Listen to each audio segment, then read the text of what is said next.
Chicken rogan জোস বানানোর জন্য আমি এখানে 1 কিলো চিকেন নিয়ে নিয়েছি। এখানে আমি উইথ বোন চিকেন 1 কিলো নিয়ে নিয়েছি। বন্ধুরা, এই চিকেন রোগান জোস বানানোতে সাধারণত পাউডার ফর্মে ব্যবহার হয়, আদার পাউডার, পেঁয়াজের পাউডার, রসুনের পাউডার। তো সাধারণভাবে ঘরোয়াভাবে যদি বানাতে চাও সেক্ষেত্রে পাউডার যদি না পেয়ে থাকো, এখানে আমি তোমাদেরকে একটা উপায় বলে দিচ্ছি। এখানে আমি ধনে, জিরে, আদা, রসুন, শুকনো লঙ্কা সব আমি একসাথে বেটে নিয়েছি। এখন এই মিক্সি জারে সমস্ত মশলাটাতে আমি একটু বেশি করে জল দিয়ে দেবো।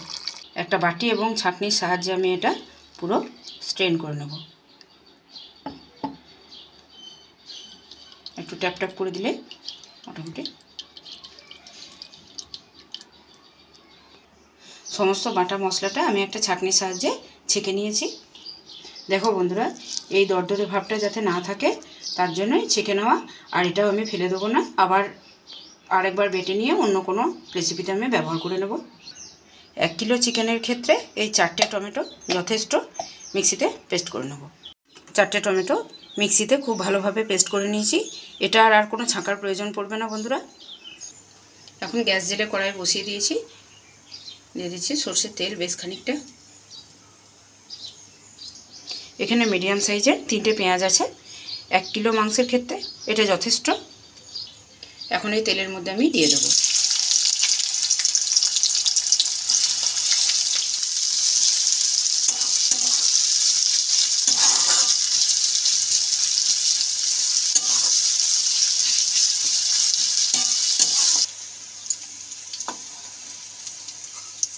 পেঁয়াজগুলো ভেজে নিয়ে এইভাবে সাইড থেকে তেলটা একটু ঝরিয়ে নেব। এখন চিকেনটার মধ্যে আমি দিয়ে দিচ্ছি লবণ, হলুদ, মাখিয়ে নেব। এখন এই পেঁয়াজ ভাজা তেলের মধ্যেই আমি এক এক করে চিকেনের পিসগুলো দিয়ে দেব।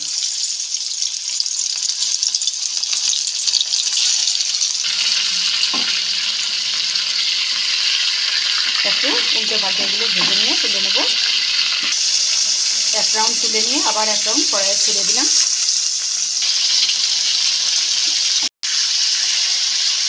সমস্ত মাংসটা আমি ফ্রাই করে একটা থালার মধ্যে তুলে নিয়েছি।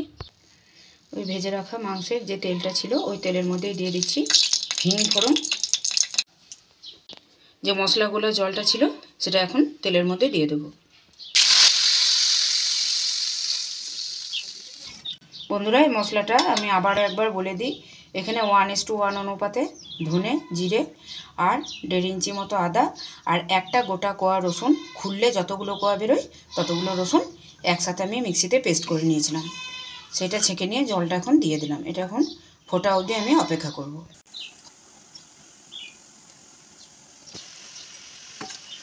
ঝোলটা খুব ভালোভাবে এটা ফুটিয়ে নেব। আর বন্ধুরা, এখানে আলাদাভাবে আর কোনো রকম ঝাল ইউজ করব না, যেহেতু লঙ্কা আমি এখানে শুকনো লঙ্কা বেটে দিয়েছিলাম। তো ঝালটা তোমরা তোমাদের স্বাদ অনুযায়ী ব্যবহার করে নেবে। আর এটা যেহেতু মেনলি কাশ্মীরের রেসিপি, তো কাশ্মীরের ঠান্ডা এলাকায় ঝালটা ওরা একটু বেশি প্রেফার করে, তার জন্য গোলমরিচটাও একটু বেশি করে দেয়।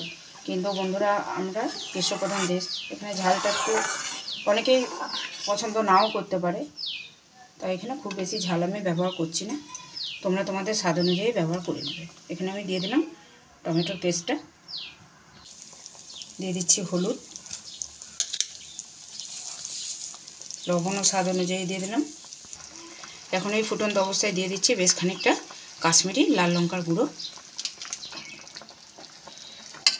এখন দিয়ে দিচ্ছি ভেজে রাখা চিকেনের পিসগুলো। খুব ভালোভাবে ফুটিয়ে নিতে হবে।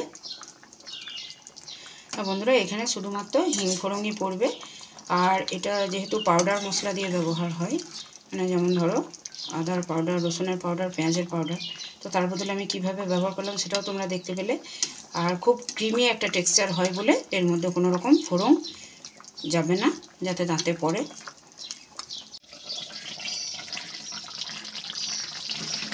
দশ মিনিট ফোটানোর পর দেখো বন্ধুরা, গ্রেভিটা কতটা ঠিক হয়ে গেছে।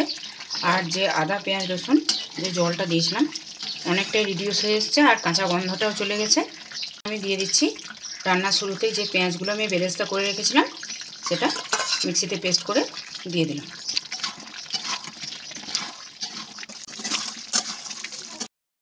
নামানোর আগে একটু সামান্য শাহি গরম মশলা দিয়ে দিচ্ছি।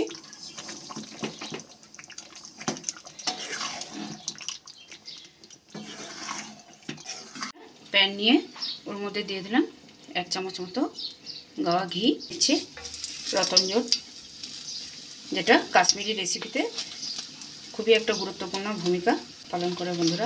তো আমি এখানে রতনজোড় ব্যবহার করছি। তো তোমাদের হাতের কাছে যদি রতনজোড় না থেকে থাকে বন্ধুরা, সেক্ষেত্রে তোমরা এরকমই একটা প্যানের মধ্যে ঘি দিয়ে তারপর কাশ্মীরি লাল লঙ্কার গুঁড়ো দিয়ে দেবে, তাহলেই কাজ হবে।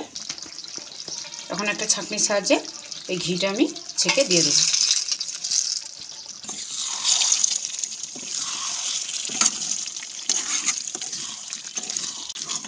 বাড়িতে বসেই এরকম কাশ্মীরি রেসিপি অনায়াসে স্বাদ নাও, এবং অবশ্যই আমাকে কমেন্ট করতে ভুলো না যে কেমন লাগলো।